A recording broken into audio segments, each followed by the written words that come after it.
कोल्हापुर के श्री जैन मठ की माधुरी नामक हथनी को अंबानी के वंतारा प्रोजेक्ट के लिए जबरन ले जाया गया है और जब मठ ने स्पष्ट रूप से इसका विरोध कर मना किया तब पीटा इंडिया ने झूठे आरोप लगाकर केस डाला। आज चष्मा घालून बोलण्यासारखा टॉपिक नाही म्हणून चष्मा काढूनच सांगणार आहोत तुम्हाला।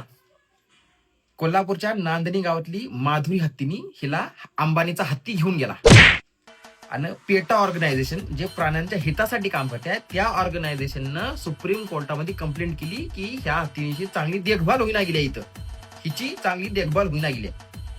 वारे पेटा किती खाल्या नोटा अंबानीच्या। माधुरी जेव्हा 3 वर्षांची होती 1992 मध्ये तेव्हा त्या मठात तिला आणले होते नांदिनी गावच्या।